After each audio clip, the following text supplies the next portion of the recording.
Welcome back, students, to the next session of A Horse and Two Goats. By this time, you are very well aware that the protagonist, he doesn't understand English, and he acquaints a foreign person who is American by origin, and this foreigner is fascinated to the horse, which is kept there as mythologically an important figure for the village, and he is attracted to it, and he appreciates the carving and the intricate work which is done on it. So now he's hell-bent to take that horse to America, and he offers some money to Munni. The two of them belongs to different culture, so they don't understand each other's language except when there is an eye expression or the way they are talking, that they are able to understand what one is trying to converse and what the other wants to speak. Though it's a situational irony, it's an irony of thoughts, and here we'll find how this man who is ready to buy that horse thinks that Munni owns up that statue. The foreigner followed his look and decided that it would be a sound policy to show an interest in old man's pets. He went up casually to them, stroked their backs with every show of courteous attention. Now, just to please the old fellow Munni, the foreigner thinks that let him kind of show some pleasantries and some appreciation towards the pet. So he casually walks up to the goats and stroke their backs, which is a kind of love or affection which he shows towards the two goats. Now the truth dawned on the old man. This act created again a confusion, but according to Munni, he came to the fact, and the truth dawned on him that he probably wants to take away the goats. His dream of a lifetime was about to be realized. He understood that the red man was actually making an offer for the goats. He had reared them up in the hope of selling them someday, and with the capital opening a small shop on this very spot. Sitting here, watching towards the hills, he had often dreamt how he would put up a thatched roof here, spread a gunny sack out on the ground, and display on it fried nuts, colored sweets, and green coconut for the thirsty and famished. Now finally he realizes that probably this is the time when he can actually fulfill his dreams, for he wanted to open up a shop at this very spot because this happens to be on the main road, and he can earn money from there by keeping some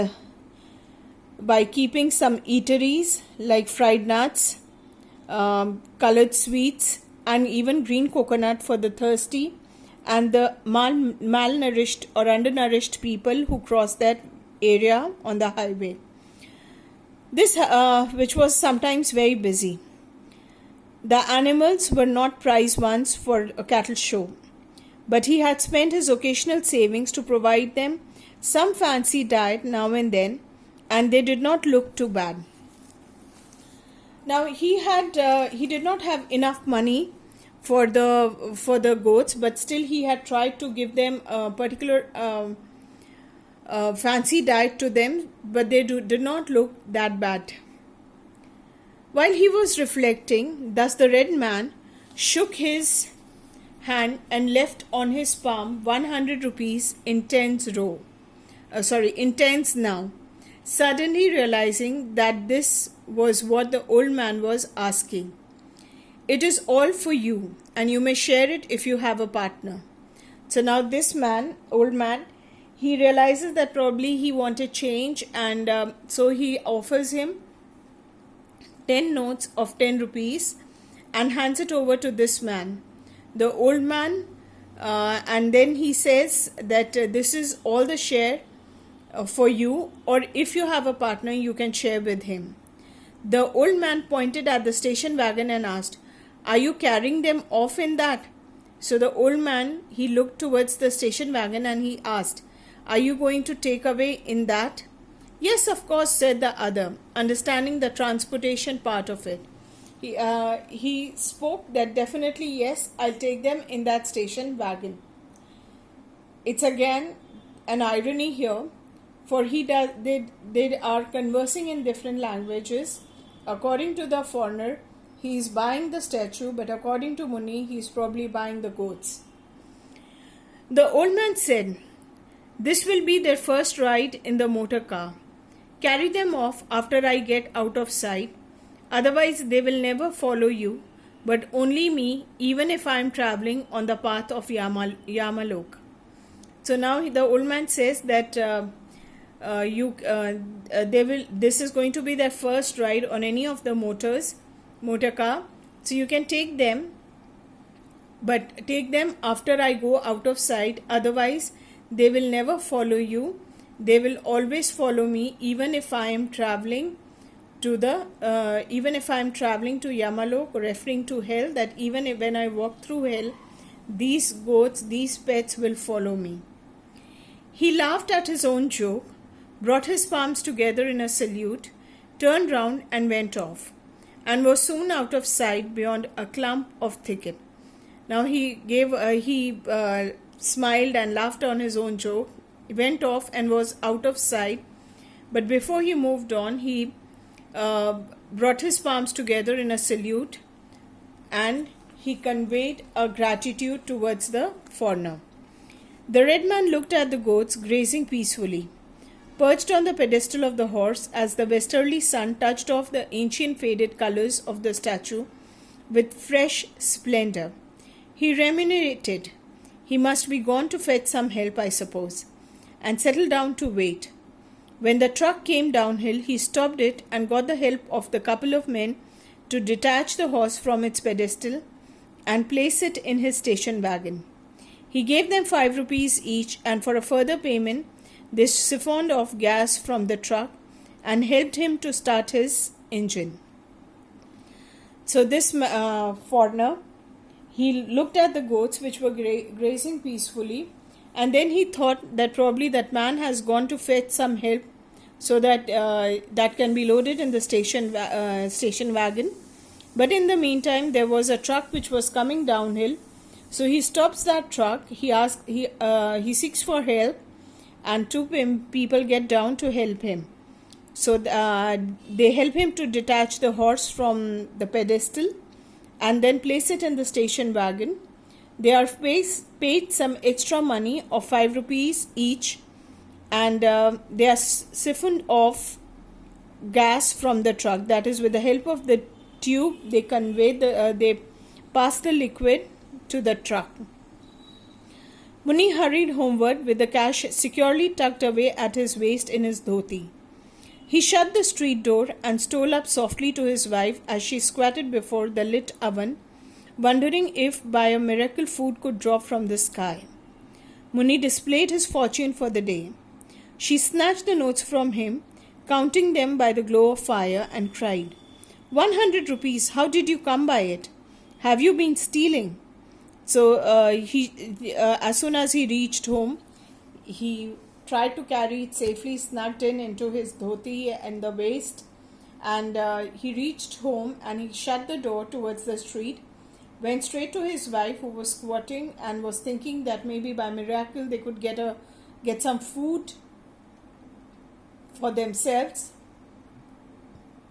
And in the meantime, she snatches the notes which are in Muni's hand and counted them by the glow of fire, and cried, 100 rupees note, how did you come by it? That is, from where did you get this? Have you been stealing? I have sold our goats to a red-faced man. He was absolutely crazy to have them, gave me all this money and carried them off in his motor car. Hardly had these words left his lips when they heard bleating outside. That is, they heard the sound of the goat there. She opened the door and saw the 2 goats at her door. "Here they are," she said.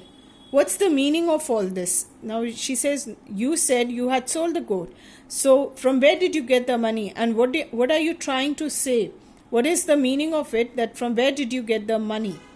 He muttered a great curse and seized one of the goats by its ears and shouted, "Where is that man? Don't you know who you are his?